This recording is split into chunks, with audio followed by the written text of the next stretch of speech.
So hello guys, কেমন আছো তোমরা? আশা করি সকলেই ভালো আছো আর সুস্থ আছো। আজকে হচ্ছে তোমার 19শে জুন 2026। আমার আরও একটি নতুন ব্লগে তোমাদের সকলকে স্বাগত জানাই। আজকে ভিডিওটা স্টার্ট করতে একটু দেরি হয়ে গেল, কারণ কি জানো তো, সকাল থেকে হচ্ছে বৃষ্টি হচ্ছে, প্রথমত বাইরে যেতে পারছি না, আর আজকে কলেজেও যাওয়া হয়নি। তো বাড়িতে বসে বসে ভাবছিলাম যে একটা ইন্টারেস্টিং কিছু দেখবো।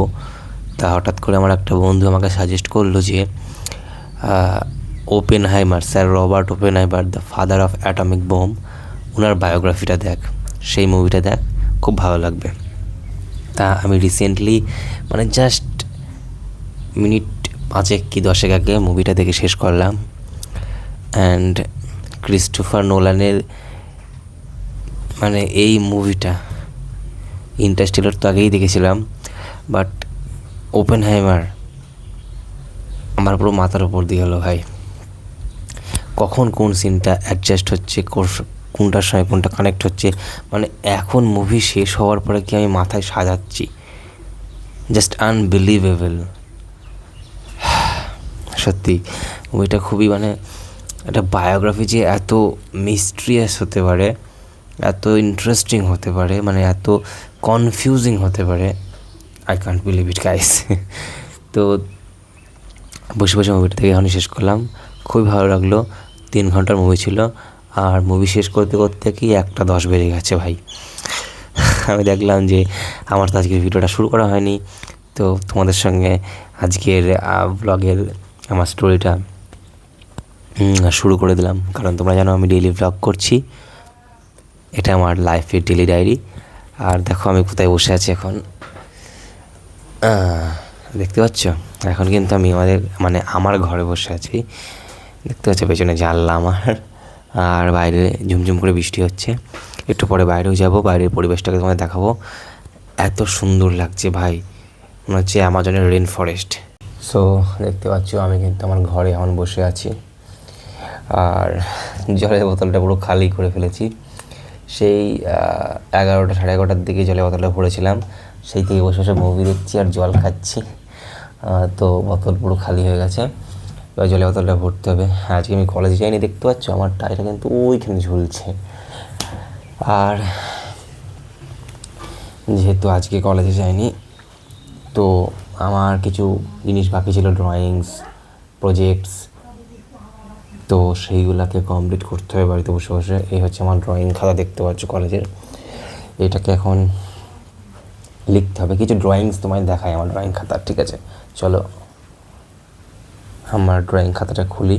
এটা হচ্ছে ইঞ্জিনিয়ারিং ড্রয়িংয়ের খাতা, ITI-এর, দেখতে পাচ্ছ?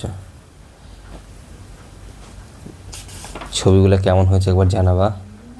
হাতে অনেক কষ্ট করে এঁকেছি ভাই, জীবনে কোনোদিন কিন্তু আমি ছবি আঁকিনি। প্রথমবার কিন্তু ITI ভর্তি হয়ে আমি ছবি আঁকার ঠেলাটা বুঝলাম। এটা হচ্ছে combination player, hand drill machine, সব ছবি কিন্তু আঁকতে হয়েছে। বল পেন, হ্যামার, এখানে কিন্তু আছে হ্যাকশ। দেখো প্রতিটা ডিজাইন কিন্তু নিজের হাতে আঁকতে হয়েছে। আর এটা হচ্ছে bench vice, wire gauge, electric portable hand drill machine. তারপরে দেখো, দেখতে হচ্ছ সব কিন্তু আমি এঁকেছি। ম্যালেট, ক্লো হ্যামার, তো এত দূর পর্যন্তই আমার কাছে ছিল। এরপরেও প্রায় আমি যে 2 মাস কলেজে যেতে পারিনি, কারণ আমার শরীর খারাপ ছিল, তো সেই 2 মাসেরও কিছু কাজ বাকি পড়ে গেছে। সেইগুলো কিন্তু আমাকে এখন বাড়িতে বসে কমপ্লিট করতে হবে। স্যার বলেছে যে তুমি এগুলো কমপ্লিট করে আমাকে দাও, কারণ এগুলো যদি কমপ্লিট না করি ভাই আমি FA-তে নাম্বার পাবো না। ঠিক যেহেতু আমার শরীর খারাপ ছিল, তো স্যার বললো তোমাকে 10 দিনের টাইম দিয়েছি, তুমি এর মধ্যে এগুলো কমপ্লিট করো। আর দেখি, প্রজেক্ট তো আমার মোটামুটি টোটাল 13টা হয়েছে ফার্স্ট ইয়ারে, তার মধ্যে 11টা আমার করাই আছে, আর 2টো আমাকে প্রজেক্ট করতে হবে। ড্রয়িং কতগুলা এখন নতুন দিয়েছিল, সেগুলো আমার একটা বন্ধুকে জিজ্ঞাসা করলাম, তো ওর কাছ থেকে ওগুলো জেনে নিয়ে এবার বাকি ড্রয়িংগুলো কিন্তু এই দিন রাত খেটে 4-5 দিনের মধ্যে আমাকে রেডি করতে হয়। এখন কিন্তু খুব প্রেশারের মধ্যে যাচ্ছে। দেখো বন্ধুরা, বাইরে কিন্তু মুষলধারে বৃষ্টি হয়ে গেল সেই সকাল থেকে টানা, আর সেই বৃষ্টির প্রভাবে কিন্তু পরিবেশটা কেমন নিঝুম হয়ে গেছে। চারপাশে তাকালে এক অস্বাভাবিক নীরবতা কিন্তু দেখা যাচ্ছে। পুরো বাড়িটা যেন অস্বাভাবিকভাবে স্তব্ধ হয়ে গেছে। সময়ের রেখা যেন আমাদের এই বাড়িতে এসে তার পথ চলা থামিয়ে দিয়েছে। শোনা যাচ্ছে জঙ্গলের নৈশব্দ।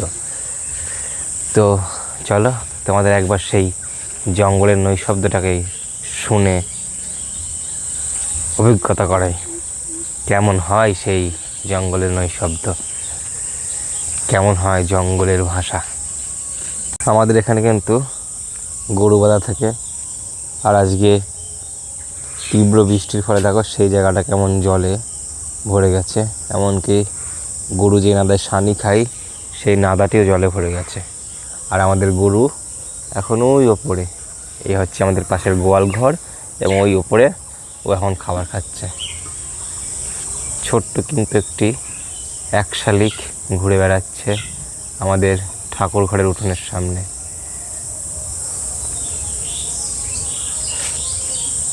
চলো আস্তে আস্তে কিন্তু আমরা এবার বাঁশবনে ঢুকবো।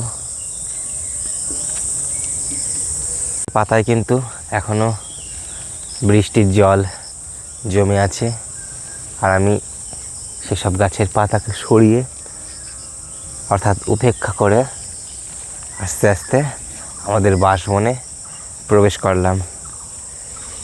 এইখানে কিছুক্ষণ আমি স্তব্ধ হয়ে দাঁড়াবো, এবং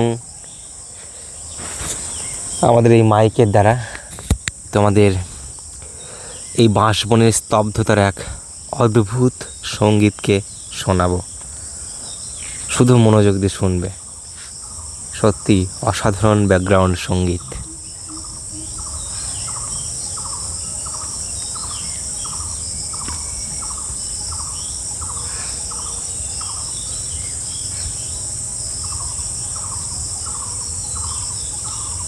কেমন একটা জঙ্গলের নিজস্ব শব্দ শোনা যাচ্ছে না?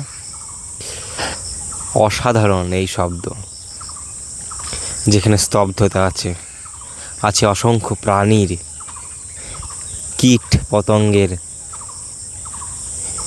আনন্দ উল্লাসের শব্দ, যারা একসঙ্গে অনেক দিন পর যেন আজ প্রাণ ফিরে পেয়েছে, যেন এই জঙ্গল ফিরে পেয়েছে তার আদিম সত্তা। গাছের শিকড়ে শিকড়ে জমেছে জল, এমনকি এই বাঁশবনের ভেতর পাখিরা বিকেলের শেষ সময়ে এসে বাসায় ফেরার গুঞ্জন করছে।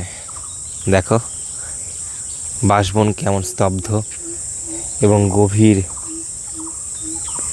ভয়ঙ্কর লাগছে। কিছুক্ষণের মধ্যেই হয়তো শিয়ালরা ডেকে উঠবে আমাদের এই বাঁশবনে। এখানে কিন্তু অসংখ্য শিয়াল আছে, যারা শুধু অপেক্ষা করছে সময়ের, কখন ভাঙবে সূর্যদেবের এই তাণ্ডব রশ্মির অহংকার, আর কখন তারা অন্ধকারের আলোয় বেরিয়ে পড়বে তাদের শিকারের খোঁজে। কোনো একদিন সময় পেলে কিন্তু তোমাদের সেই শিয়ালগুলোকেও দেখাবো। তবে আজকের ব্লগটা একটু সত্যিই অন্যরকম হয়ে যাচ্ছে, আমার ডেলি লাইফের একদম আউট অফ ওয়ার্ল্ড, ঠিক আছে? তবে প্রকৃতিকে মাঝে মাঝে উপভোগ করা ভালো। আর আমার ব্লগে